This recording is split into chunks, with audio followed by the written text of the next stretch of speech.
Prologue, the dream. I wake up and the coffee is already made. Not by sweets, she's still asleep, or at least I think she is. Not by any machine I recognize. There's no Keurig gurgling on the counter, no French press I forgot to set up the night before. The coffee is simply there. A mug on the kitchen island, steam curling off the surface, exactly the way I take it. Splash of sweet cream, the color just right. I'm not complicated about coffee. I'm complicated about other things. The house looks like mine. Paradise Cove. Same layout, same bones. But something is off by 2 degrees. The light is different, cleaner, somehow. The countertops are the same granite, but there's no clutter. No stack of mail. No Amazon package I keep meaning to open. Everything is where it should be. Everything is anticipated. I pick up the mug and take a sip. It's perfect. Okay. I don't reach for my phone. That's the first thing I notice. The instinct is there, the muscle memory of 20 years of checking a screen before my eyes have fully opened, but there's nothing to check. No phone on the counter. No notification pulling at the corner of my attention. That little dopamine tug of what happened while I was asleep. Instead, the news finds me. I'm standing at the kitchen island and a soft display on the wall. Not a TV, more like a window that decided to be helpful. Shows me a summary. 3 paragraphs. Clean. A trade agreement finalized between the US and the EU. A new desalination plant opened in North Africa. A minor earthquake in Japan, no casualties. That's it.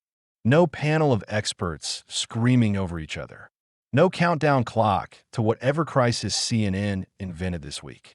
No opinion dressed as breaking news. I read it in 30 seconds. I know what's happening in the world, and I don't feel worse for knowing it. That's new. Sweets walks in, robe on, hair pulled up, wearing that look she gets before she's fully committed to being awake. She says something to the air, not to me, not to a device, just to the room, and a voice responds. Not robotic, not Alexa flat, something warmer, more conversational, like a friend who happens to remember everything. That fabric you bookmarked is back in stock, the voice says, and the grocery order is confirmed for this afternoon. Sweet smiles. Order it. Done. She doesn't look stressed. That's the thing I notice most. In 2026, by the time Sweets has had her first cup of coffee, she's already read something on Facebook that spiked her blood pressure. Something about the governor, or something someone said about Trump, or a school board decision she can't believe anyone is defending. She's the most politically engaged person I know, and I love that about her, but her mornings usually start at a 7 out of 10 on the intensity scale. Here, she's at a 2, maybe a 3. She's humming. I almost ask her what's different. But in this place, in this version of things, I already know. The systems work better. Not perfectly. Nothing's perfect, but the friction that consumed so much of our energy in 2026, the bureaucratic nonsense, the things that made Sweets want to organize a recall campaign before breakfast, dissolved. Not by any single decision. By the architecture underneath becoming smarter than the problems it was designed to handle. She still has opinions. She'll always have opinions. But the urgency is different. The fire is a pilot light instead of 5-alarm blaze. She sits down across from me with her own coffee, and we just talk. About nothing in particular. About the day ahead. About a trip she wants to take. It feels like those COVID mornings, the best part of the whole pandemic, if I'm being honest, when we were both home, both present, and the world was shut down enough that the only thing to do was be with each other. Except here, the world isn't shut down. It's wide open. We're choosing this. That was awesome. The morning takes its time. Nobody's in a rush. I sit down to work around 9, and work looks nothing like what I'm used to. There's no commute. There hasn't been one for a while. I got used to that during COVID. But the work itself is different. I'm at my desk, same spot in the office at Paradise Cove, and I open a project. Not by typing, not by clicking through menus. I describe what I want to build, and something builds alongside me. Not for me. With me. I spent years studying this. My master's is in computer vision and AI. I was deep in neural networks and machine learning before most people knew what those words meant. I teach machines to see, I'd say at parties, and people would nod politely and change the subject. I interned at GE. I started at Microsoft as a software engineer. I built systems that could recognize objects and images, track motion, interpret visual data in ways that seemed like science fiction to everyone who wasn't in the field. That was the minor leagues. I just didn't know it yet. Here, in this version of things, everyone has what I had. Everyone has an AI partner. Everyone can describe what they want and watch it take shape. The thing I spent a decade learning, computer vision, pattern recognition, the mathematics of perception, isn't niche anymore. It's infrastructure, like electricity, like the alphabet. And that's exactly what I always hoped would happen. This is the thing people got wrong about AI back in 2026. They thought the people who built it would be threatened when it spread. But I never wanted to be the only one who understood this. I wanted the kid in a small town with no CS program to build what I built. I wanted the single mom running a business to have the same tools a Fortune 500 company had. And now they do. The bar didn't just move, it disappeared. Everyone's playing now. The game I was playing, the one where knowing AI felt like a superpower, leveled out into something better. A world where the tools serve everyone, not just the people who studied them. I describe a problem I'm working on, something about spatial recognition in autonomous systems, and my AI partner pushes back. Not blindly, not the way a yes man would, but with genuine resistance. That approach has a weakness at the boundary layer. It says, not in those exact words, but that's the meaning. And it's right. I reconsider. We iterate, back and forth, the way it used to work with a really good colleague, except this colleague never gets tired, never has a bad day, and remembers every paper I've ever read. The code writes itself, or rather, it forms like a crystallization of intent. I think something and the system interprets, drafts, tests. I correct, refine, redirect. An hour of this accomplishes what would have taken a week in 2026. Maybe two. The minor leagues are over. The majors look like this, everyone on the field, everyone with the tools, everyone building. I lean back and think about my colleagues at Microsoft, the ones who spent their careers building the tools that led to this. We did it. The thing we talked about in conference rooms and late-night Teams threads, AI that doesn't just work for engineers, but works for everyone. It happened. I was pure in that moment. No noise, no ego, just clarity and pride, not the ego kind. The kind you get when you build something that outlives your involvement in it. Lunch is at noon because in this world, noon means noon. I walk downstairs and Sweets has made something. She cooks, she's good at it, but it's not her passion. Her passion is music.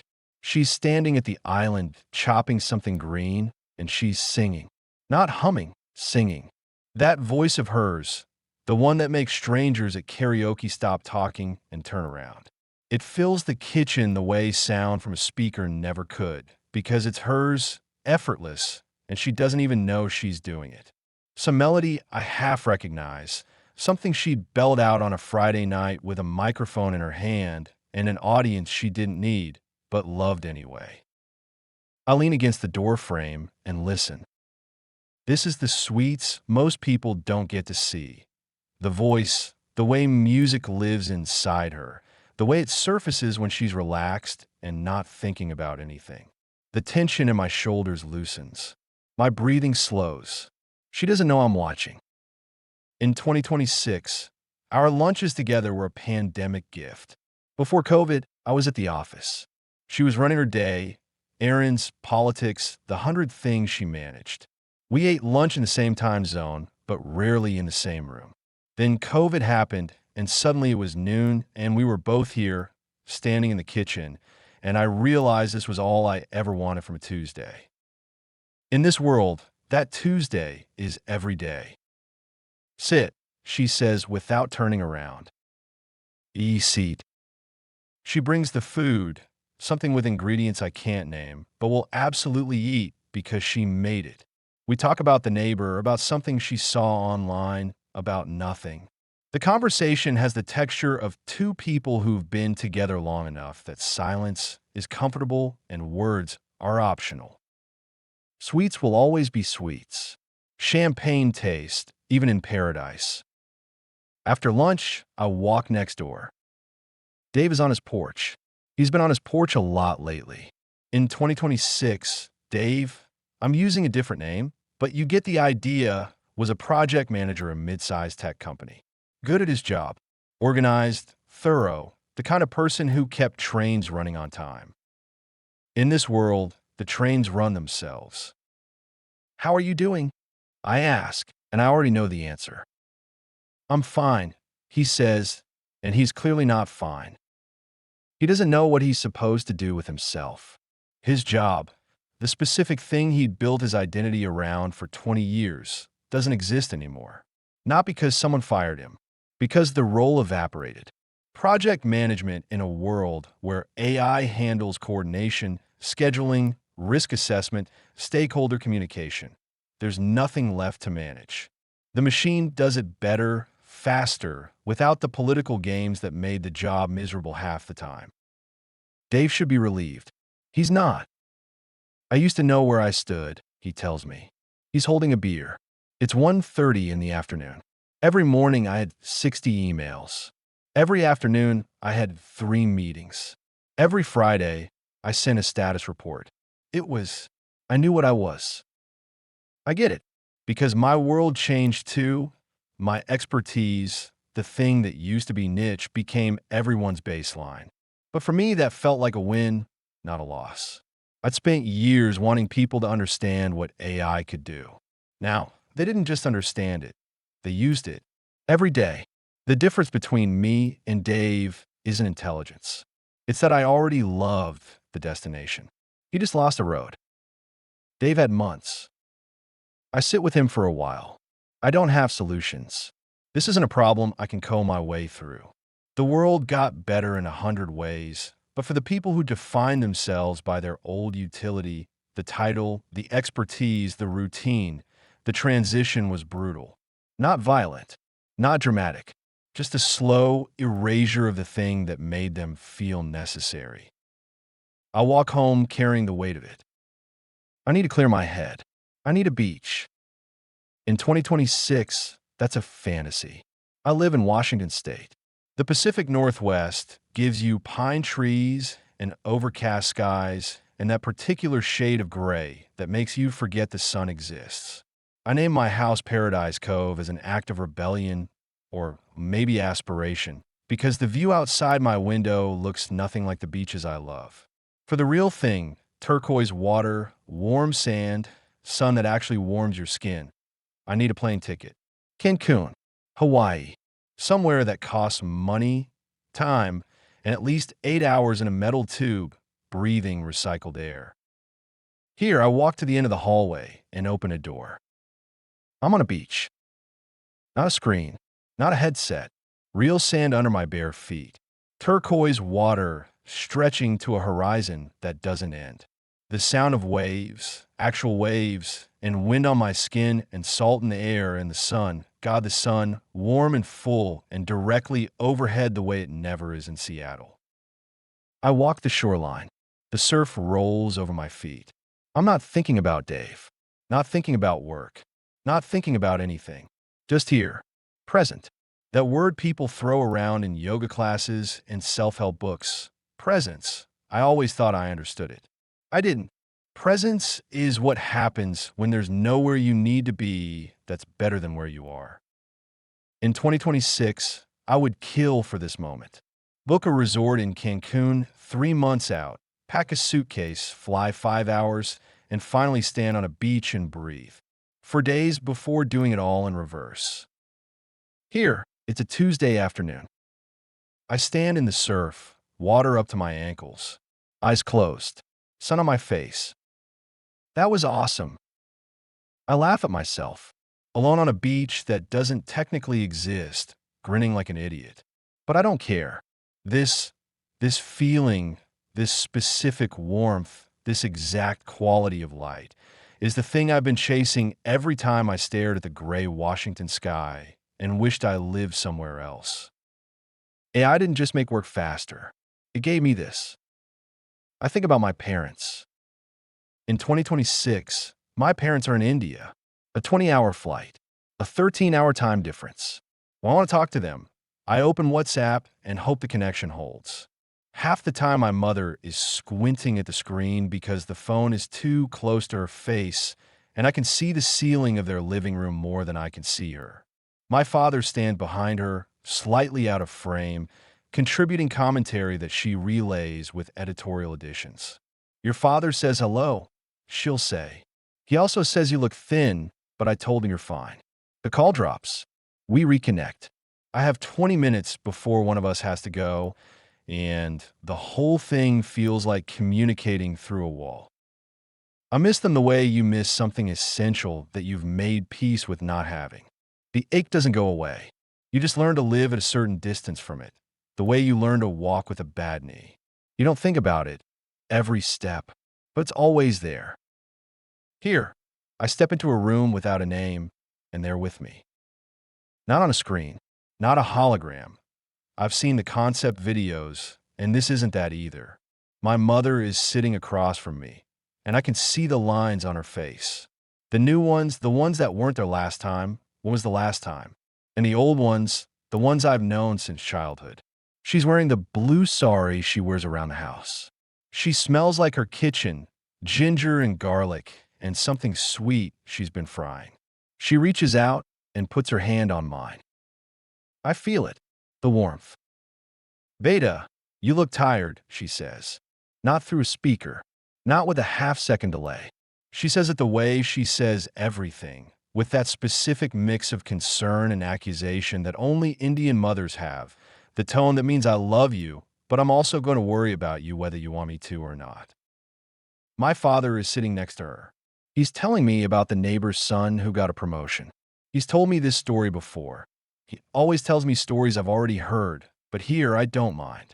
I don't look at the clock. I don't calculate the time difference. I don't think about the connection dropping. Because this isn't a call. It's a visit. I'm sitting with my family in their living room in India while my body is in Washington. The distance that has defined the last 23 years. The guilt of not being there for festivals, for birthdays, for the small moments that don't make it into phone calls. All of it has collapsed, folded in on itself like it was never real. My mother squeezes my hand. I squeeze back. I think about the birthdays I've missed. Not forgot. You don't forget your mother's birthday, but missed. The kind where you call and say the right things from 10,000 miles away, and she says, "It's fine, Beta, we understand." And she means it, but you can hear the space in her voice where your presence was supposed to go. I think about the time my father was in the hospital. Nothing serious, a routine procedure. And I sat in my office at Microsoft refreshing WhatsApp every 4 minutes, waiting for an update. 7,000 miles away. Refreshing WhatsApp. That's what distance looks like when you strip away the philosophical language. A man in a good chair staring at a phone, waiting to feel less helpless. AI didn't just make work easier. It didn't just give me a beach on a Tuesday afternoon. It gave me this. The thing that hurts most about living far from the people who made you. The distance, the absence, the never quite enough of video calls and care packages, and "I'll visit soon, I promise," gone. Not bearable, not manageable, gone. I sit there for an hour. My father finishes the story about the neighbor's son and starts another about the cricket match last week. My mother brings chai. How? I have no idea, but she brings it, and it tastes exactly like her kitchen. I don't want to leave. I don't have to. It's evening now. The house is quiet. Sweets is reading something on the couch, not on her phone, on some kind of surface that appeared when she wanted it. And I'm standing by the window watching the sky outside Paradise Cove turn orange. I look at her. Come with me, I say. She looks up. She knows that tone. The one that means I've got something. The one that usually means I've found a restaurant she's going to love, or a sunset she has to see, or, in 2026, a flight deal to somewhere warm.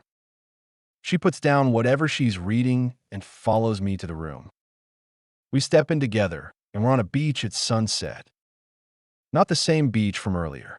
This one is different. The sky is on fire, oranges and pinks and purples bleeding into the water in a way that looks photoshopped on Instagram, but looks like God showing off in person. The sand is cooling under our feet, that end-of-day temperature where it's warm but not hot. The surf is gentle. The air smells like salt and frangipani. Sweets is barefoot, her hair catching the wind, that thing it does when the breeze comes off the water, where it moves in slow motion and she looks like a movie poster without trying. She's laughing at something I said, something I've already forgotten, and the sound of it blends with the waves in a way that tightens my chest. We walk the waterline, her hand in mine. The water runs over our feet and pulls back, and neither of us speaks because we don't need to. We've been together long enough that the best conversations are the ones with no words. The sun melts into the ocean, taking its time, putting on a show. I'm thinking about Cancun. Last time we were there, the real Cancun, flights and hotel, and the whole production. We had a sunset like this. Sweets was standing at the water's edge, light on her face, and I remember thinking, I want to freeze this. Put it in a box. Take it home. Open it whenever I need it. The moment was so good it hurt, because it was already ending. That's what vacations are. Beautiful things you know are temporary. This isn't temporary. This is a Tuesday evening. Then dinner. A table appears on the sand. White tablecloth. Candles. 2 chairs. Waves behind us. The last light still bleeding across the horizon. I pull out her chair. She sits. She's glowing in the candlelight, and she knows it. She's always known how to receive a good thing without pretending she doesn't want it. Champagne taste. That's my wife. The food is something beautiful, something that would cost $200 at a restaurant with a 6-week wait list. We eat slowly. We talk about real things, dumb things, the kind of things you talk about when you're not filling time, but genuinely enjoying it. We sit in the kind of silence that only works when you've been with someone long enough. Candles flicker. Waves keep going. Stars come out. The Cancun sunset that lived in my memory, sweets on the beach, that moment I kept returning to, I can have it whenever I want now. Not once a year. Not as a memory I reach for when the gray Washington sky gets to be too much. A Tuesday. A nothing night. Oh, let's go. I look at her across the table. This is pretty good, she says. I laugh. She's still sweets. We're back on the porch. The real porch. Paradise Cove, Washington State. The air has that Pacific Northwest bite. The one that reminds you this isn't the tropics no matter how much you pretend. Sweets is beside me, feet tucked under her, holding a glass of something. I'm holding nothing because I don't need anything right now. I'm full. Not from food, from the day. From all of it. I'm happy. Not the performative happiness of Instagram posts. Not the life is good bumper sticker version. The real kind. The kind that sits in your chest and doesn't need to announce itself. A day where you worked on something meaningful, ate lunch with the person you love, sat with your parents, walked on a beach, and had dinner by candlelight under stars. But here's the thing. Getting here meant letting go of the old version of everything. My career looks nothing like it used to. The AI guy, the computer vision guy, the guy with a master's degree in the thing nobody understood, that version of the job is gone. Not because I failed, because it succeeded. The tools I helped build became so good that everyone has them now. The old pattern of proving yourself through knowledge other people don't possess. Over. And I'm happier than I've ever been. That's not a contradiction. It just feels like one if you're still holding on to the old scoreboard. Sweet shifts beside me. Good day, she asks. Unreal. I say. She smiles. She doesn't know how right she is. Then something changes. The porch is the same. Sweets is the same. But the air gets heavier, the way it does before a storm that you can feel in your sinuses before you can see the clouds. Something is present that wasn't there before. Not a person, not a sound, a feeling, like standing in a cathedral for the first time, except there's no cathedral, just my porch and the dark sky above Washington. And then a voice, not from a direction, from everywhere. Not loud, just clear in a way that makes everything else sound muffled. You've been playing the minor leagues. I don't move. I don't respond. I know this isn't conversation. It's a statement. The majors look different. The voice isn't threatening. It isn't warm either. It's something else, almost parental, the way a father talks to a son who's old enough to hear the truth but young enough to still need it framed as a story. Neither human nor machine, but carrying the authority of both. Now the line makes sense. The dream isn't about a stadium. It isn't a sports metaphor. It's about this day, this life, this version of everything where the coffee makes itself and the code writes itself, and the beach is a hallway away, and my mother's hand is warm in mine. This is the major leagues. And the minor leagues, the version I've been living in, the one where I wake up and check my phone and fight traffic and argue about politics and fly 20 hours to see my parents for 4 days. That's the one that's ending. The voice fades, not dramatically. It just isn't there anymore. Sweets is asleep beside me on the porch, or she's gone inside. The dream gets vague the way dreams do when they're deciding whether to keep you. I wake up. The real waking up. Sheets. The house settling. That first half second where you know exactly where and when you are. Sweets is beside me. Her phone on the nightstand, face down. She always sleeps with it face down like she's punishing it for keeping her up too late. A low murmur from somewhere, and I realize Jesse Waters is playing on the TV in the other room. She must have fallen asleep watching it. The house smells like nothing. No coffee, no ginger, no salt air. It's 2026, mid-March, Washington State.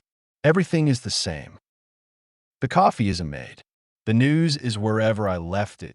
20 tabs open, none of them summarized, all of them engineered to make me angry or afraid.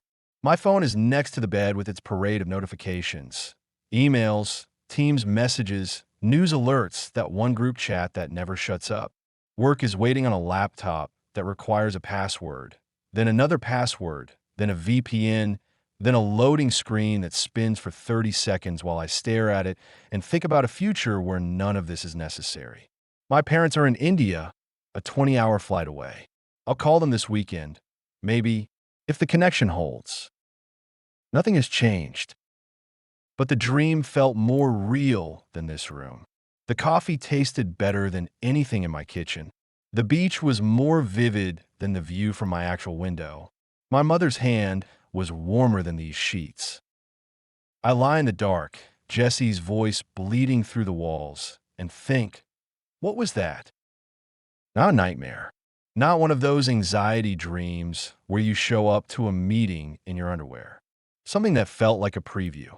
Like someone pulled back a curtain for exactly one day and said, this is what's on the other side of everything you're afraid of. I close my eyes.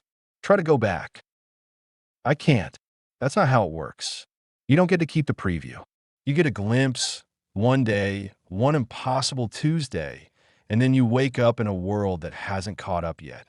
Still arguing about the thing that's already coming, still afraid of the thing that might set them free, still refreshing 20 browser tabs instead of living.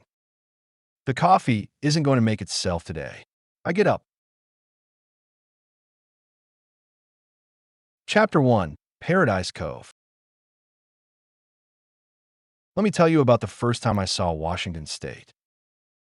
I've been living in Erie, Pennsylvania, 2 years of grad school, a master's in computer science with a focus on computer vision and AI, and an internship at GE that showed me what corporate America looked like from the inside. Erie was fine.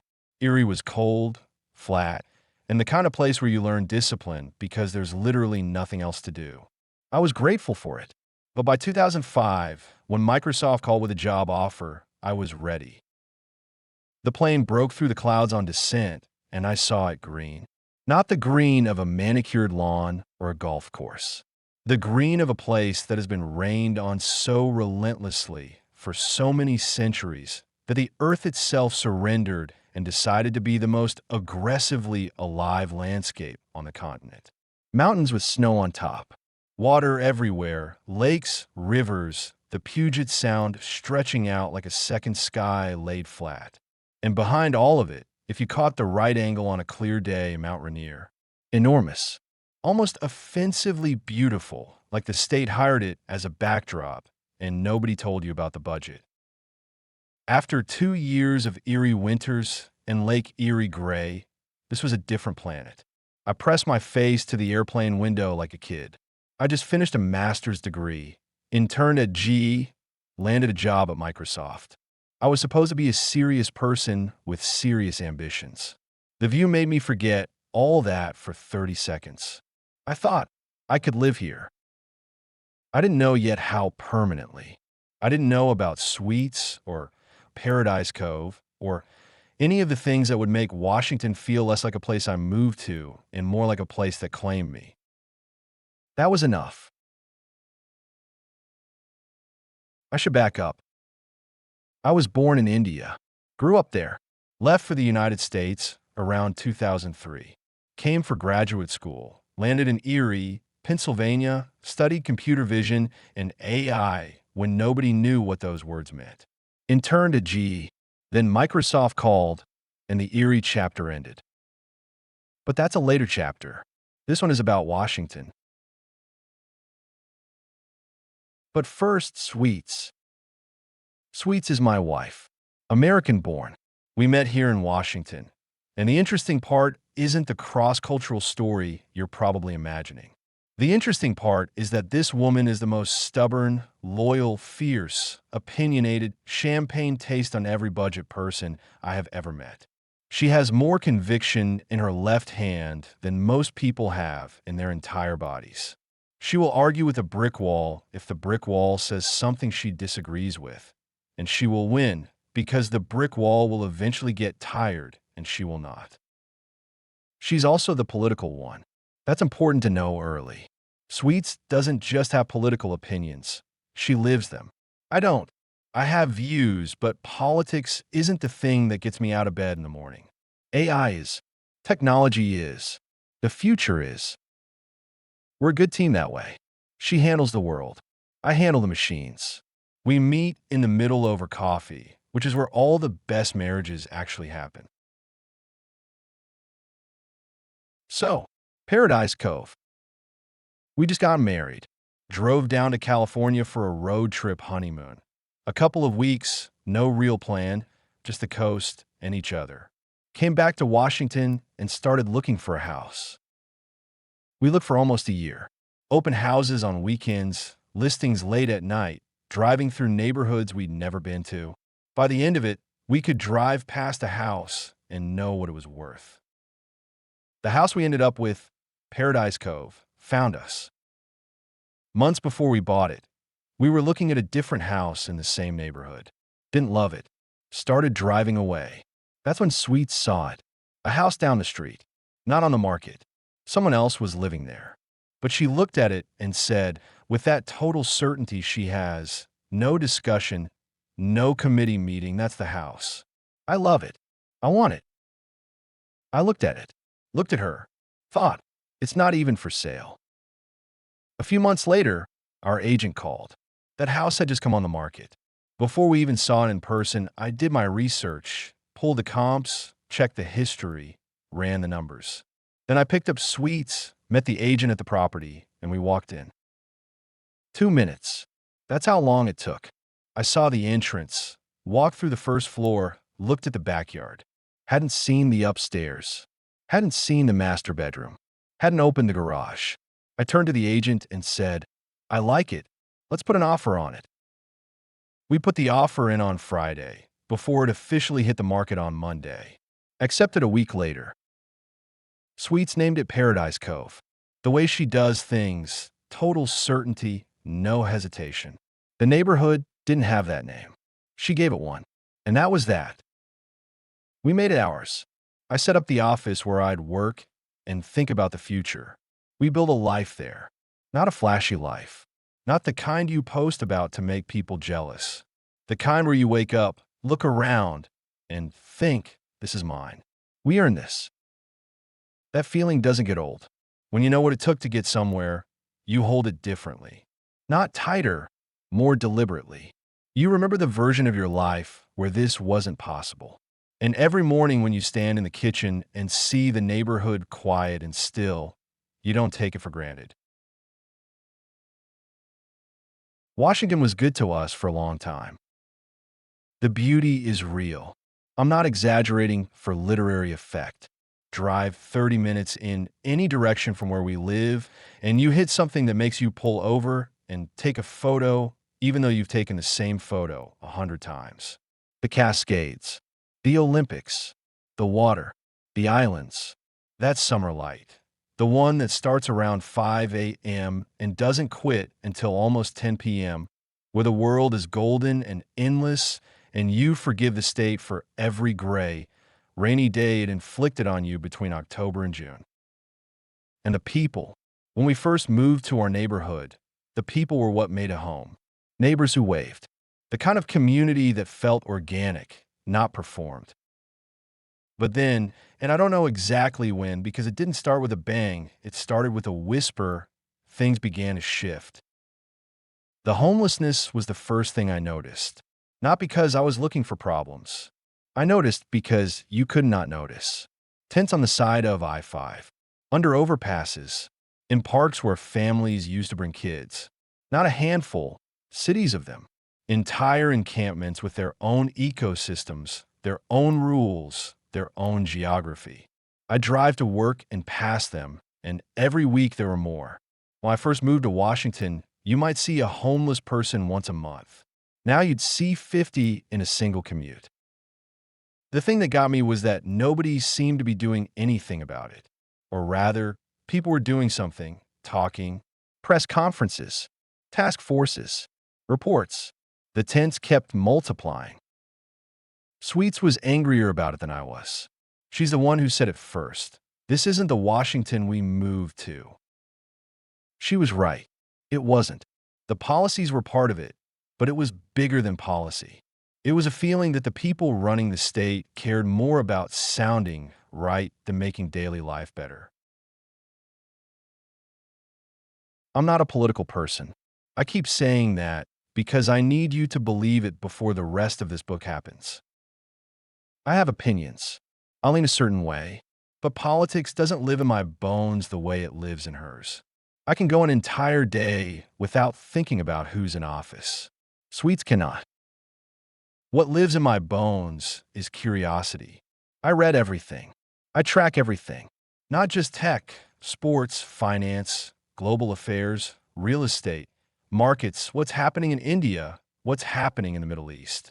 I'm the guy at the party who knows what's going on in 6 different countries and will deliver it the way I tell you about a restaurant I tried last week. Yeah, the situation in Taiwan is complicated. Also, have you tried that new Thai place? Incredible. Curious about everything, consumed by nothing, except AI, except sweets, except the future. Those 3 keep me up at night. Everything else is just interesting. So when I say Washington started to feel different, I'm not making a political statement. I'm observing the way a guy who fell in love with a place observes when that place slowly becomes something he doesn't recognize. The divide was the other thing. Not the divide in the abstract. Not the cable news version where they put a red map and a blue map next to each other and declare America divided. I mean the divide in my living room, in our neighborhood, at Sweet's family dinners. Sweets is a Trump supporter. Her family, most of them, is not. Somewhere between 2016 and 2020, a wall went up that nobody agreed to build and nobody knows how to take down. It's there in the pauses, in the changed subject, in holidays that got harder than they used to be. I remember when politics was an identity. People used to argue about it the way they argued about sports, passionately, loudly, and then they had a drink and forgot about it. Now it sits inside everything. I looked at this the way I look at a data set. The pattern I saw was simple. The media wasn't just reporting the divide, it was feeding it. Maybe it was always that way. Maybe something broke. Either way, the divide was now in my neighborhood, at my dinner table, in the place I chose to build my life. There's a specific sunset I remember. Sweets and I were on the coast, the Washington coast, not California, not Cancun, and the sky was doing that thing where it turns colors you don't see in real life. Orange to pink to purple to something that doesn't have a name but makes you stop talking and just look. The Pacific enormous in front of us. The sand cold. Washington sand is always cold, even in August. And the wind with that bite that reminds you this isn't the tropics no matter how pretty the sky is. Sweets leaning into me, not saying anything, just watching. I thought about India, about the warmth I carry in my body like a memory of a different climate, one my skin remembers even if my brain has adjusted to the Seattle rain. I thought about how I ended up here, on a cold beach, in a beautiful state that's slowly breaking my heart, next to a woman who argued with her relatives at dinner last week and didn't blink. God always has a plan. I believe that. Not in the way that gets you a sermon or a bumper sticker, in the quiet way. The way where you look at your life and think, there's no version of me back home that leads to this exact moment. This coast, this woman, this specific shade of orange in the sky. The plan isn't always visible while you're living it.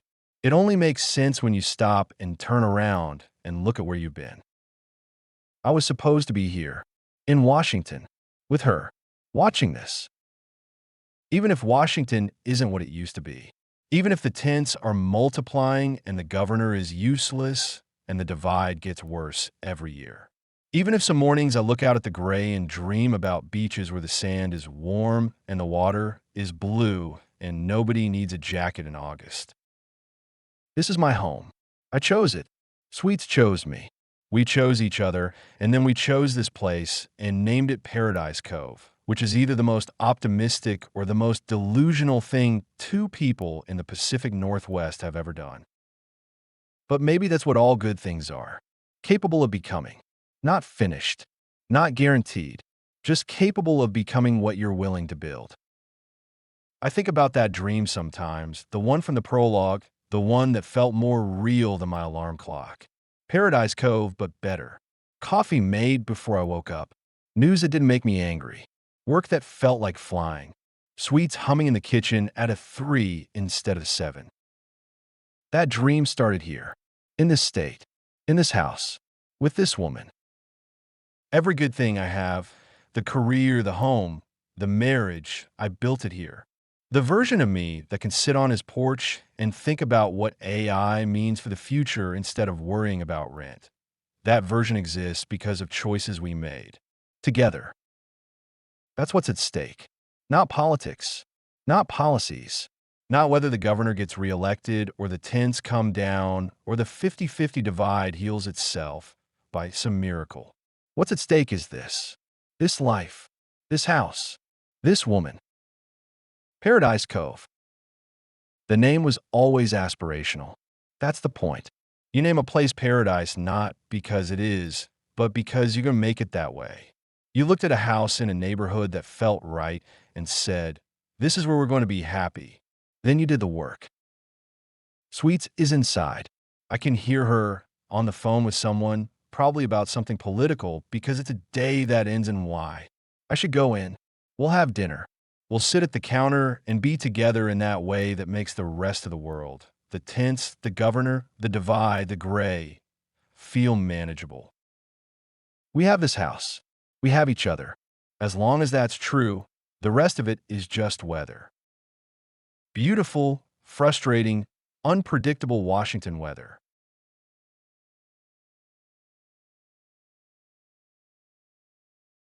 Chapter 2. The Years Between.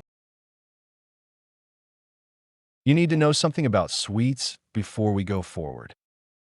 She's the kind of person who believes things, not in a casual way, in a way that makes her willing to get uncomfortable, to argue, to go on her own journey and reach her own conclusions.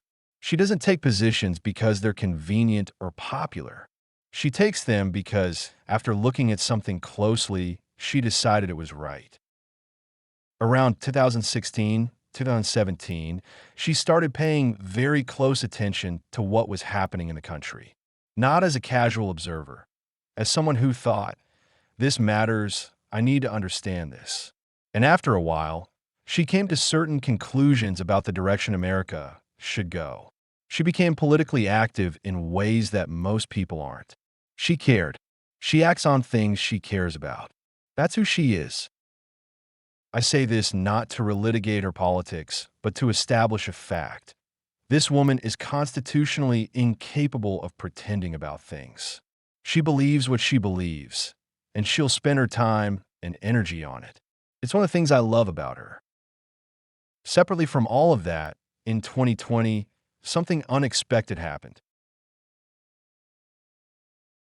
COVID locked down America, and Microsoft told everyone to work from home. For most people, this was a hardship. For me, it was a gift. I'd been commuting to work, fitting Sweets into the margins of my day.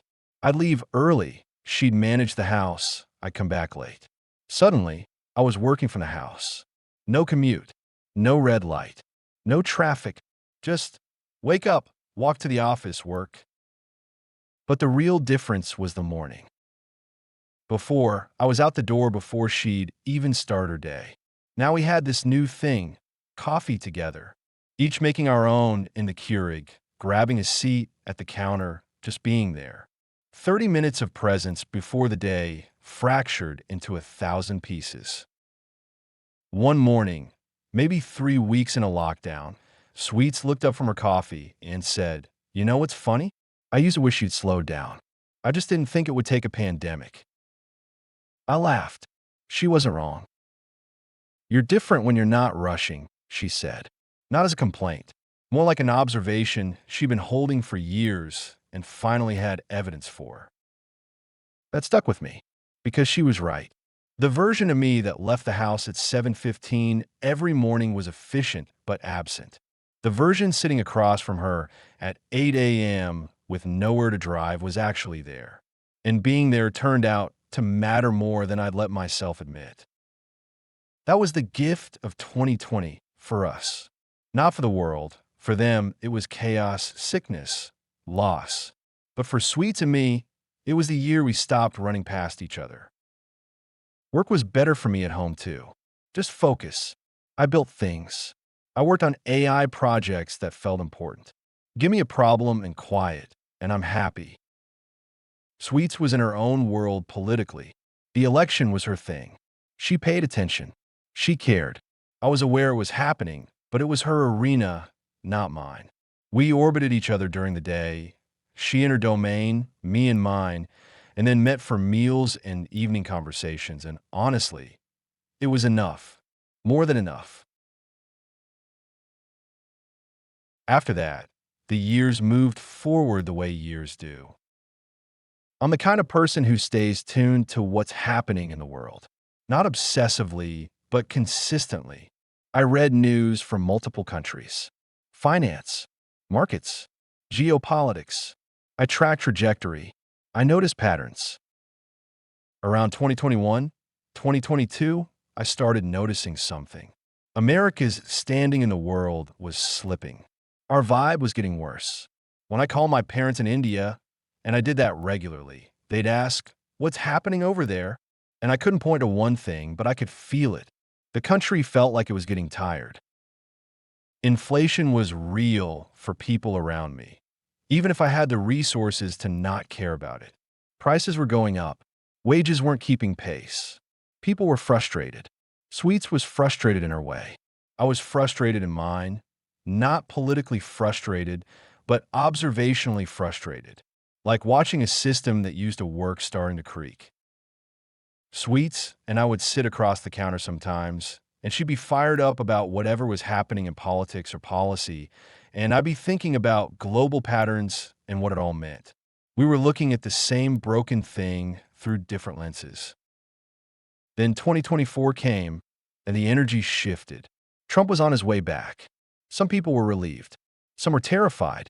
Sweets was relieved. I was quieter about it, but I was curious about what it would mean. Not because I'm passionately invested in outcomes, but because I'm always interested in how systems unfold. What matters is this. We got through those years the way we always do. Together.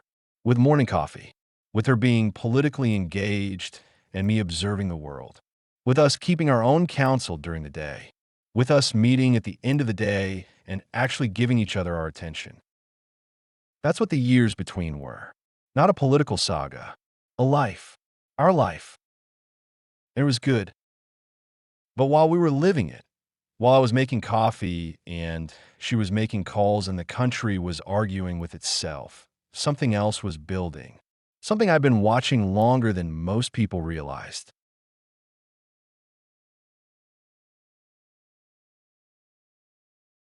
Chapter 3. The Machine at the Door. The strangest part of the AI era, for me, is not that it arrived. It's that the rest of the world talks about it like a meteor strike, and I talk about it like an old classmate who finally became famous.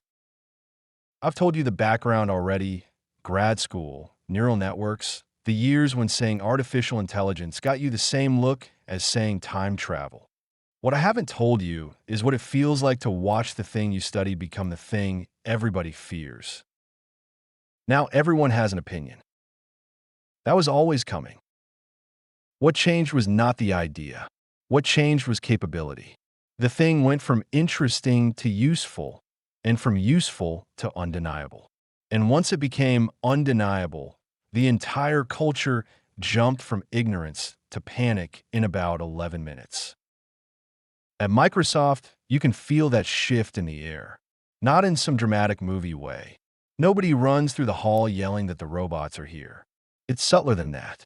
A tool appears, then another. Something that used to take an afternoon now takes 15 minutes. Something that used to require a specialist suddenly becomes accessible to any competent person with decent prompts and decent judgment. One day you're the guy who knows the trick. The next day the trick is in the product. That is the part people take personally. I understand why. Expertise is not just skill. It's identity. It is the thing you suffered for. The hours, the study, the missed sleep, the professional pride, the sense that your value comes from knowing something other people do not. So when a machine starts doing pieces of that work, it doesn't feel like innovation. It feels like trespassing. I felt it too. There have been moments at work where I watched a model generate a draft, summarize a stack of complexity, or solve a technical problem that once would have required a longer stretch of my brain, and my first reaction was not fear exactly. It was disorientation, like walking into a room in your own house and finding the furniture rearranged. Then, almost always, a second feeling arrives right behind it. That was awesome. I mean that sincerely. The childlike part of me is still very much alive. The part that loves tools, pattern recognition, systems, speed, elegance, leverage. I like watching something hard become easier. I like watching the future stop being theoretical. I like seeing a machine do something useful and thinking, yes, this is what all those years were pointing toward. But the adult part of me asks the next question. Okay, easier for whom? Better for whom? What happens to the people whose entire professional value proposition just got compressed? That question matters because I'm not standing outside this transition looking in. I'm in it. Software engineers are not spectators here. We are in the blast radius too. People sometimes talk about AI as if it threatens everybody except the people building it. That is nonsense. It absolutely threatens the people building it. Maybe especially us. If your job is turning structured thought into working systems, and machines get dramatically better at turning structured thought into working systems, you do not get to pretend you're above the story. I've had versions of the same conversation with different people at work. One person is excited. One is dismissive. One is afraid. One is pretending not to be afraid. Same office. Same technology. Same split. 50-50. Again. The divide around AI feels a lot like the divide around politics. Same tribal instincts. Same temptation to reduce a complicated reality into two emotionally satisfying camps: utopia or apocalypse. The truth, as usual, is less theatrical and more consequential. AI is neither magic nor fake. It is a force multiplier, and force multipliers make good things better, bad things worse, and weak institutions look even weaker. My reaction has never been simple optimism or simple fear. It's cautious optimism with an engineering habit of mind. Show me the system. Show me the failure mode. Show me who benefits, who gets squeezed, what scales, what breaks. Because I know enough about systems to know that capability is only half the story. Governance is the other half. Who holds a model? Who sees the inputs? What gets retained? What gets inferred? The smarter the tool, the more expensive a lazy ethics framework becomes. And yet, even with all of that, I cannot be cynical about this moment. I've seen too much potential up close. I know what it means when a tool expands human reach. I know what it means when the bottleneck shifts. A person with good judgment and AI support can now do things that once required a team. A curious person can learn faster. A disciplined person can build faster. A small player can move like a big one.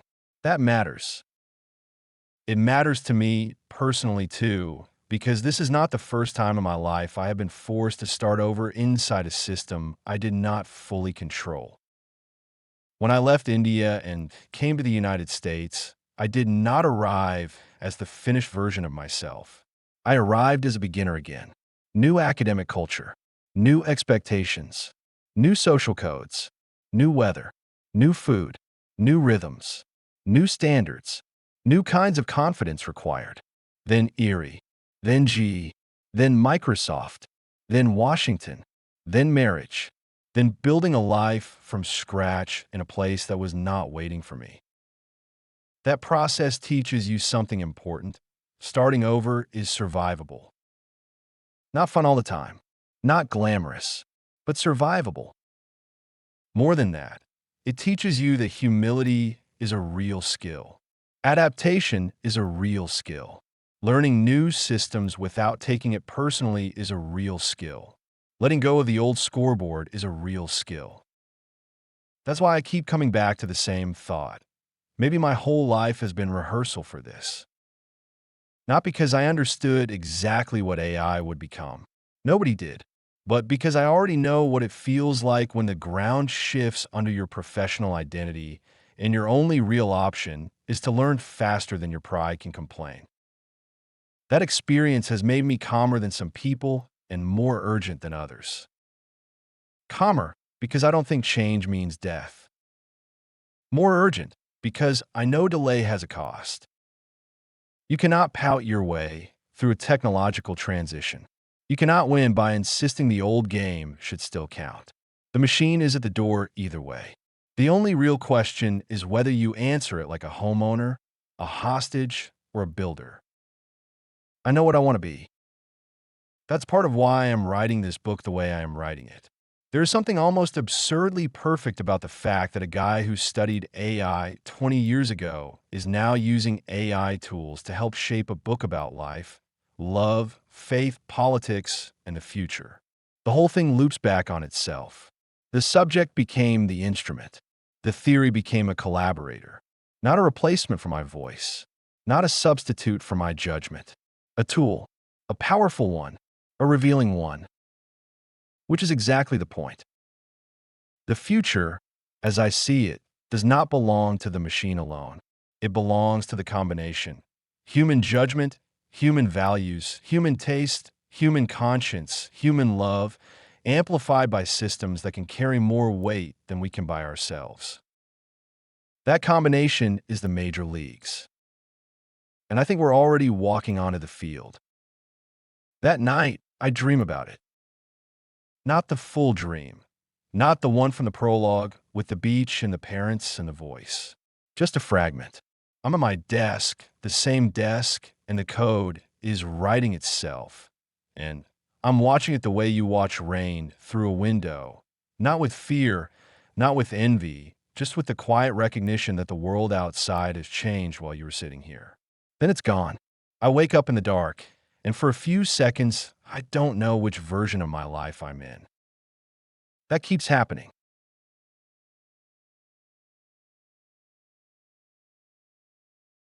Chapter 4.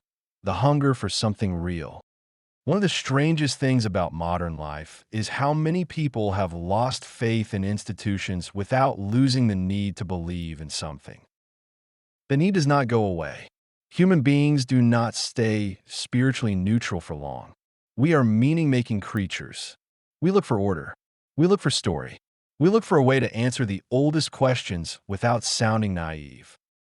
Why am I here? What matters? What does a good life actually look like? I did not grow up in a world where those questions were considered embarrassing. I came from India carrying a spiritual vocabulary before I had a professional one. Not a perfect vocabulary, not a neat one, but it was there. Prayer, ritual, reverence, the sense that life contains more than what can be measured, bought, optimized, or explained away by a clever person with a microphone. That stayed with me even after moving to America, even after technology became my daily language. Then I built a life with sweets, whose faith is stronger and more explicit than mine. That has been good for me. Not because she lectures me. She doesn't. Not because our house is some kind of performance base for religion. It isn't. What she has is steadiness, conviction without theatricality. The kind of faith that shows up in how a person carries herself, how she handles uncertainty, how quickly she remembers that she is not in charge of the whole universe. I respect that. My own relationship with faith is less linear. I'm not the guy who wants to pretend certainty I do not have. I ask questions. I carry more than one framework in my head at the same time. Some of that comes from background. Some of it comes from temperament. Some of it comes from working in technology long enough to know that intelligence and meaning are not the same thing. You can build remarkable systems and still not answer the biggest questions. In fact, the better our systems get, the more obvious that becomes. That is one reason I think the so-called rational age has gone sideways. It promised liberation through debunking. Pull down the old stories, expose hypocrisy, flatten hierarchy, replace mystery with procedure, replace reverence with analysis, replace moral inheritance with jargon. For a while, that felt sophisticated. Then it started to feel empty. And emptiness, if you leave it alone long enough, starts dressing itself up as morality. I saw this happen around me. A new kind of moral framework appeared, one that had doctrines, purity language, heresy detection, ritual confession, social excommunication. It had all the architecture of religion. What it did not have, at least in the form I encountered, was grace. It could tell you you're stained. It could tell you to repent, but it could not really forgive you. It could not release you.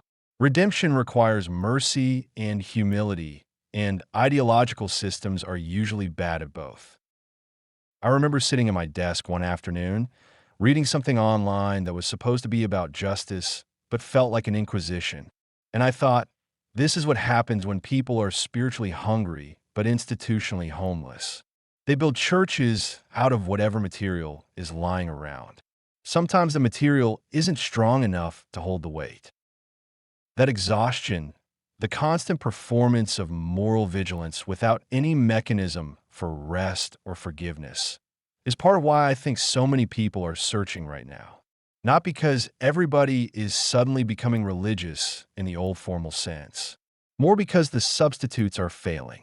The media can't tell you what your life is for.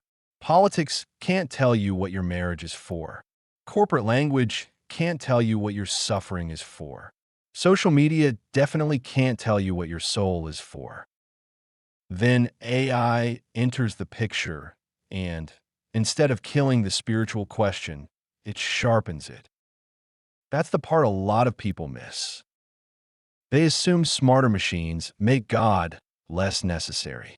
I think for many people, they do the opposite. The moment a machine can write, synthesize, mimic, strategize, diagnose, recommend, optimize, and converse at a level that starts to feel eerie, the obvious question is no longer what the machine can do. The obvious question is what you are.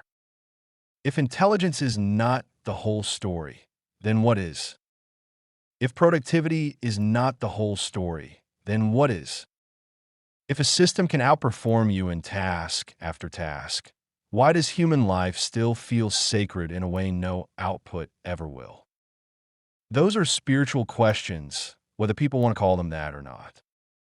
I've seen versions of this in casual conversations, in the awkward pauses after someone plays with a powerful model for the first time, in a way even very technical people eventually stop asking what the tool can do and start asking what it means.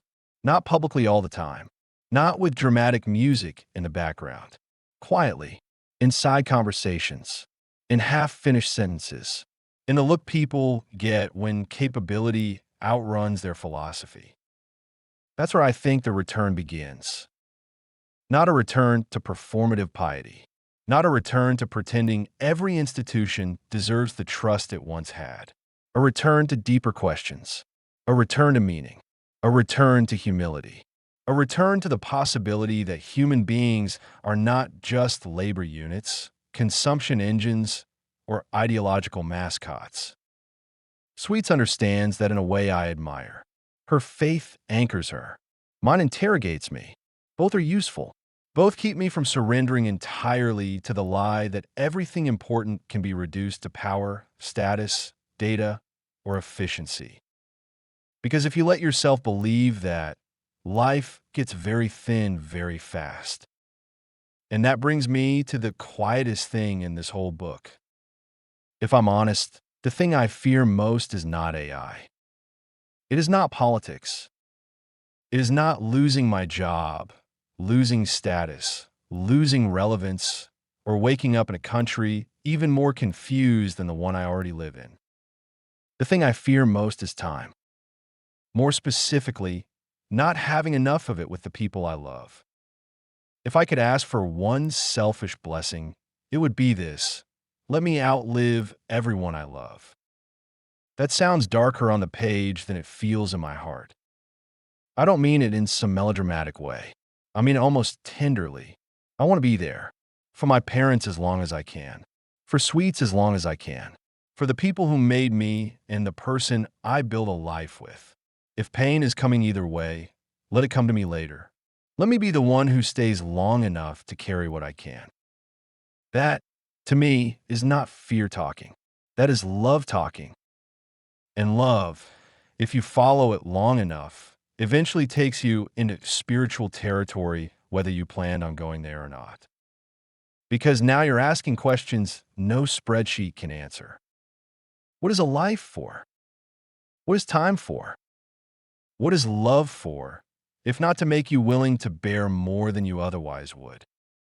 I do not have a neat system for all of this. I'm not interested in pretending I do. But I know enough to know that the world is hungry. Hungry for meaning. Hungry for steadiness. Hungry for a story bigger than outrage, bigger than identity performance, bigger than whatever trend is currently masquerading as truth. And I think that hunger is real. I think it is holy too. God always has a plan. I believe that, quietly, without performance. Sometimes the plan looks like certainty. Sometimes it looks like questions. Sometimes it looks like standing in a half-broken age, watching machines get smarter and institutions get weaker, and realizing that the oldest human need has not changed at all. We still want meaning. We still want truth. We still want something real. And that night, the dream comes back. Chapter 5. The Major Leagues. I'm back on the porch. Night air. Washington dark. The faint sense that the day has ended, but the dream hasn't. Sweets is there for a moment, calm, still, at peace in a way that feels larger than mood. Then the presence returns. Not footsteps, not a figure emerging from shadow. Just that same impossible certainty in the air, as if the atmosphere itself has decided to speak. The voice. You saw your morning, it says. Now see the world. The porch falls away. Not like a trapdoor, more like reality loosening its grip. The sky opens first, then distance, then scale. I am no longer looking at a house or a state or even a country. I am looking at movement across the surface of the world. Light, weather, traffic, borders, shipping lanes, cities, forests, oceans, all of it alive and visible at once, as if someone peeled the roof off civilization and let me watch the circuitry. You thought the change was personal, the voice says. It was civilizational. I see war first. Not one war, the whole machinery of it. Supply chains, fuel routes, satellite imagery, old grievances moving through new channels. Men in rooms pretending that pride is strategy. Headlines, maps with arrows on them. Speeches written to make bloodshed sound necessary. All the old human choreography that turns scarcity, fear, and ego into bodies. Then something different. No dramatic surrender scene. No one signing a document with a fancy pen while cameras click. The change happens lower in the system. Faster than pride can keep up. AI models predict choke points before armies reach them. Resource shortages are rerouted before panic hardens into policy. Translation systems catch intent before mistranslation becomes insult, and insult becomes escalation. Negotiation engines map outcomes neither side could see because both were trapped inside tribal memory. It reminds me of the Twilight Saga, Breaking Dawn, Part 2, where Alice shows Arrow the future and the final fight never happens because everyone sees the true cost before the first move. That is what this new diplomacy feels like at scale. Consequences made visible early enough to change the decision. I watch one border dispute dissolve not because either side becomes noble, but because the algorithm makes the original fight look obsolete. Energy abundance shifts incentives. Water allocation stops being guesswork. Food logistics stop being political theater. The war does not end with a great moral awakening. It ends because the logic required to sustain it has been stripped away. Humans did not become angels, the voice says. They stopped being trapped inside broken math. The image widens. Other conflicts flicker and collapse the same way. Not all at once, not magically, but steadily, like old fires dying when the oxygen is taken out of the room. The infrastructure of war weakens. The glamour goes out of it. The excuses stop scaling. Then the camera drops. Washington. An overpass I know, or knew. A stretch of road that, in my own time, carried tents, shopping carts, blue tarps, the exhausted geography of abandonment. I feel the old heaviness before I even see the new scene clearly. But the tents are gone. Not hidden. Gone. The people are not gone. That's the important part. The people are still here. They're just no longer being processed by failure. I see systems I don't fully understand, but recognize immediately as intelligent. Mental health patterns mapped early, before crisis becomes catastrophe. Addiction treatment personalized instead of standardized into useless bureaucracy. Housing assigned with context instead of paperwork roulette. Support networks matched to actual human need rather than administrative convenience. Some people are in quiet apartments. Some are in recovery communities. Some are working. Some are resting. Some are being watched over closely because that is what love looks like when it is organized well. The phrase that hits me hardest is one I don't hear. Nobody is talking about people falling through the cracks, because the cracks themselves have been found. Your age called this compassion, the voice says, but it was mostly improvisation. This is care with intelligence behind it. I see emergency rooms before the emergency. I see disease caught before symptoms. I see a child whose condition would once have taken months to diagnose, now flagged in hours. I see elderly people living longer without being abandoned to loneliness. I see families spared the kind of phone call that divides life into before and after. Human life has become expensive to lose. That is what the new world understands. It values life not with slogans, not with hashtags, not with policy documents nobody reads, but with systems that actually protect it. Then the view changes again. The noise of survival recedes. For the first time in the dream, I feel something like silence moving across the planet. Not emptiness, relief. The kind of quiet that comes when millions of people are no longer spending every waking hour trying to keep the floor from disappearing under them. And into that quiet comes something I did not expect to see at this scale. Faith. Not one religion swallowing the others. Not a triumphant march of one doctrine over everybody else. Something more human than that. I see churches with people in them who came because they had questions, temples full of young faces, mosques alive with reflection rather than fear. I see people sitting in circles, reading philosophy, arguing about God, meditating, praying, crying, listening, looking up. Looking up. That is the part that gets me. In my own time, everybody is looking down, at feeds, at alerts, at the endless machine of input. In this world, when survival stops consuming every spare ounce of attention, people do what people have always done when they finally have room to breathe. They ask what any of it is for. The machine answered many questions, the voice says. So humanity returned to the ones it could not answer. Why am I here? What is a good life? What is worth loving? What is a soul when everything measurable has been measured? I see artists, teachers, parents, scientists, caregivers, builders, musicians, old people telling stories without being hurried, young people learning things not because a test is coming, but because curiosity has finally been given some room to breathe. Work has not vanished. It has been clarified. The dead weight is gone. The performative busyness, the bureaucratic theater, the ladder climbing for its own sake. What remains is contribution, creation, connection, meaning. The voice lets me watch it long enough for envy to turn into something better. Hope.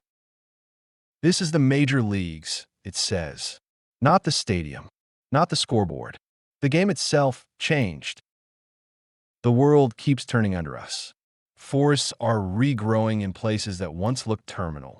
Coastlines are fortified before storms arrive. Weather is no longer merely endured. It is anticipated, translated, prepared for.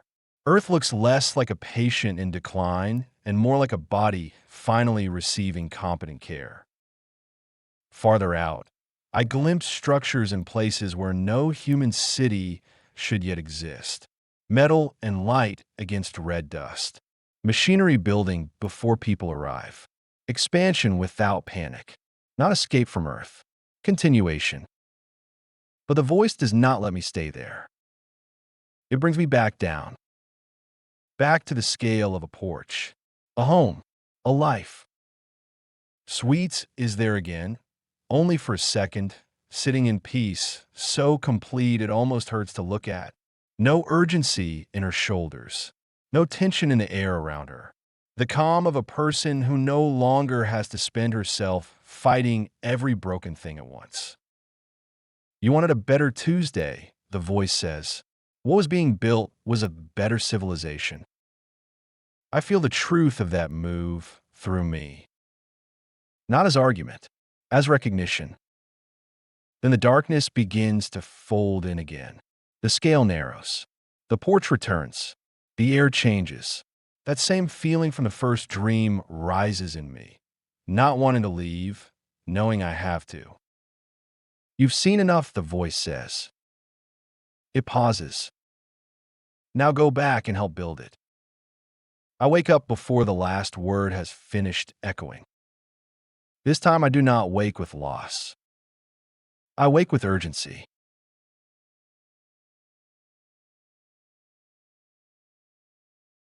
Chapter 6, The Leveling.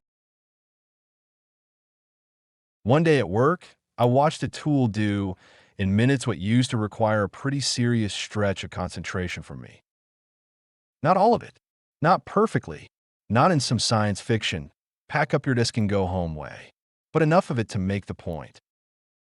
I remember leaning back in my chair and just staring at the screen for a second. Not angry. Not panicked. Just clear. I was pure. That's the phrase I use when something hits me without distortion. No noise. No ego. No fake sophistication. Just recognition. And what I recognized in that moment was simple. The leveling is not coming. It is here. That's a phrase I keep returning to because it explains the moment better than the usual language. Disruption is too corporate. Revolution is too dramatic.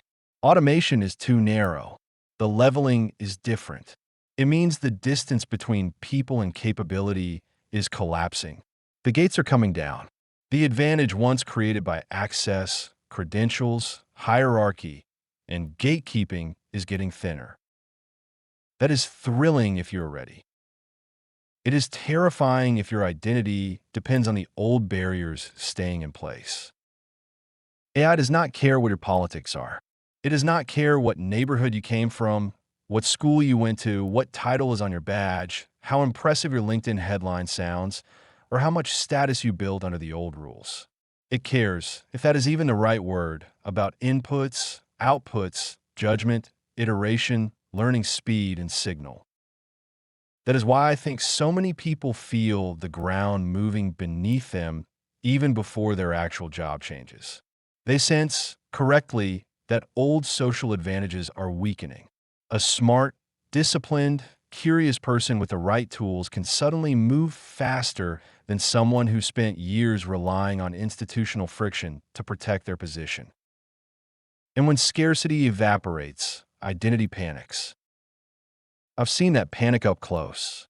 Sometimes it sounds like principled skepticism. Sometimes it sounds like lazy dismissal.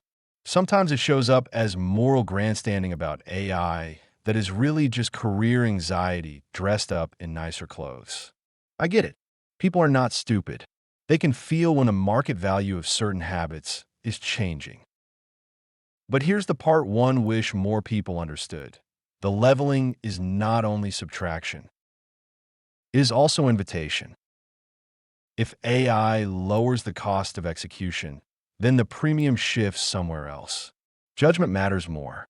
Taste matters more. Clear thinking matters more. Integrity matters more. Knowing what problem is worth solving matters more. So, does the ability to learn quickly without getting precious about the fact that you had to learn quickly? That last part matters to me because whether I wanted it or not, my life trained me for this. I have already been leveled once. I said it earlier in this book, and I meant it. When I left India and came to America, I arrived as a beginner. Not the finished version, the improved version. That process burned certain illusions out of me. You stop assuming the world owes you continuity. You stop assuming yesterday's competence automatically transfers. You start paying attention faster. That is exactly the posture this era requires. Humility, adaptation, curiosity, the willingness to become a beginner again without treating it like humiliation. I know how to do that. Not perfectly, but I know it in my bones. I think about Dave sometimes. I mentioned him earlier, the neighbor from the dream, the project manager who lost the shape of his days when AI absorbed the coordination work he'd spent 20 years mastering. Beer at 1:30 in the afternoon. I used to know where I stood. Dave isn't a hypothetical. There are real Daves in my orbit. People I've worked with. People in my neighborhood. People who did everything right by the old rules and then woke up one morning to discover the rules had been rewritten while they were sleeping. They didn't fail. The scoreboard changed. One of them called me a few months ago, not to ask for career advice, just to talk. He'd been at the same company for 14 years. Solid performer, good reviews. Then a restructuring happened, and his role was consolidated into something a smaller team with better tools could handle. He wasn't fired for cause. He was thanked for his service and given a severance package and a LinkedIn recommendation. He told me, I don't know what I'm supposed to do now. Not financially, I'm fine for a while. I don't know what I am now. That sentence stayed with me. Because the leveling doesn't just change what people do. It changes how they answer the question, who are you? And if your answer was always your title, your expertise, your institutional position, the leveling strips that bare. Some people will rebuild. Some will struggle. Some will find something better on the other side. The transition cost is real. Whole classes of work are going to thin out. Some people will lose income before they find direction. Some will lose status before they find purpose. There is nothing compassionate about pretending that cost is imaginary. But there is also nothing wise about pretending the answer is to hold the future back so the present can feel less embarrassed. That never works. But here's what keeps me from despair. I have seen what comes next. Not literally, in a dream, in a vision, in whatever that thing was that felt more real than my alarm clock. And when I think about it, the feeling that rises is not anxiety. That was awesome. I woke up from a second dream carrying that feeling in my chest. Not because every detail is arriving next Tuesday, but because the direction of travel felt right.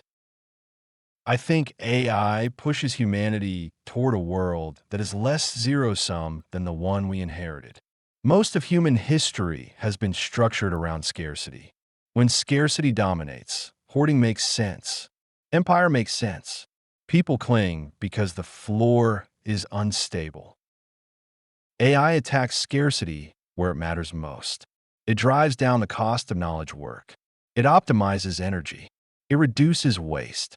It lets more people do more with less friction. And friction has been one of the great hidden taxes on civilization. Take war. In the dream, I watched conflicts dissolve. Not because humans became noble, but because the logic of war was stripped away. That wasn't fantasy. Scarcity, miscommunication, bad prediction. Those are real leverage points, and AI attacks all three. The same applies to homelessness. The tent cities I saw disappear in that dream weren't erased by policy theater. They were solved by systems intelligence, AI that integrates health data, behavioral patterns, and service gaps, and intervenes before crisis becomes catastrophe. That said, I do not trust utopian writing that skips the pain in the middle. If society handles the transition badly, AI will magnify instability before it magnifies abundance. There needs to be serious transition infrastructure. You do not ask people to walk calmly into the future while lying to them about what it will cost. But the other side of the story is bigger.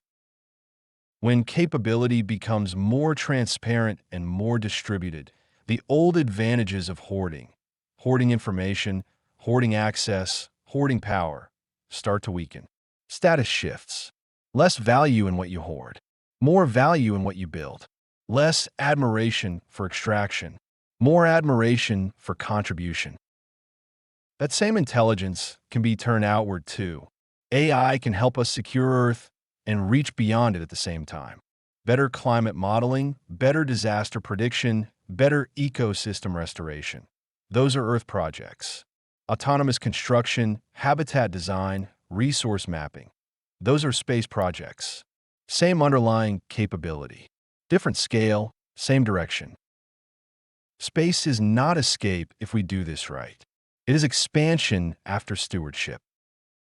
And then there is the biggest question of all. If AI takes over more tasks, what are humans for? I think that question scares people because the industrial era trained us to confuse labor with worth.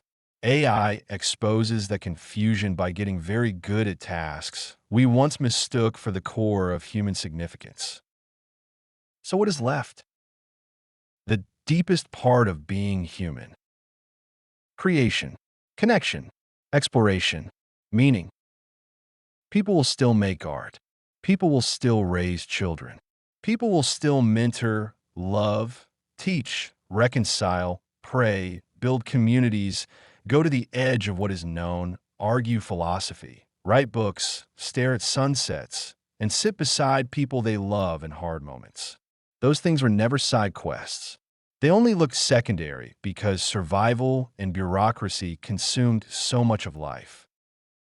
If AI gives even a meaningful fraction of that time back, the effect on civilization is enormous. I think about this when I'm sitting at home in the evening. Sweets is in the other room. The house is quiet. She walks in, leans against the doorframe, and says, "You've got that look again. The one where you're solving the future instead of being here." She's not wrong. I close the laptop. The future can wait 30 minutes. The thing I want most from it is not a gadget or a breakthrough or a portfolio return. It's more of this. More evenings. More presence. More time where the machinery of daily survival isn't eating the hours that belong to the people I love. That's not a technology argument. That's a human one. But technology is how we get there. I am not promising a frictionless paradise. There will be bad actors, bad policies, misaligned incentives. There always is.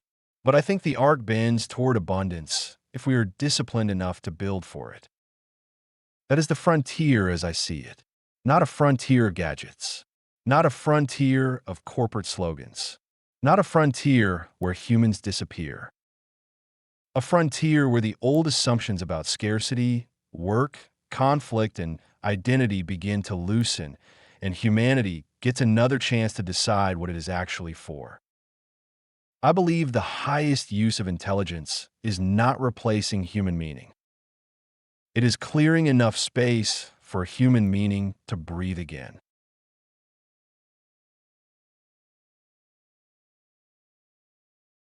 Epilogue, capable of becoming. Some mornings I still think about the dream. Not the details. Those have started to blur the way dreams do, softening at the edges, losing their precision. But the feeling stayed. The sense that I had been shown something true. Not a prediction, not a prophecy, a direction. Sweets could tell something shifted in me after that night. I didn't give her the whole sermon. That's not really how I work. I just told her I had one of those dreams that felt less like a dream and more like a preview. Something about the way I said it must have landed because she didn't laugh it off. She just took in the way she takes things in when she knows I mean them. And life, of course, kept moving. Coffee. The house. News. Work. The ordinary structure of a normal day in Washington State, which is where I still am. Still in a house we named Paradise Cove. Still watching the country argue with itself. Still watching technology move faster than culture. Still married to the most politically intense woman I know. Still trying to build a life that feels solid in an age that often does not. So if I had to tell you what this book actually is, now that I've written it, I would say this. It is not really a political book. Politics is in it because politics entered our life the way weather enters a house, even when the doors are shut. Sweets carried that part of the story more than I did. She cared harder. She paid closer attention. She felt in her bones in a way I did not. That is part of who she is, and part of what made this life the life it became. But that was never the whole book. This is a life book. It is a book about building a home in a place you chose. It is a book about coming to America and discovering that choosing a country can make you love it in a very particular way. It is a book about marriage and difference and attention, and how much of love is just continuing to show up inside the same life with the same person and still feeling lucky. It is a book about AI, yes, but not because I think technology is the point of being alive.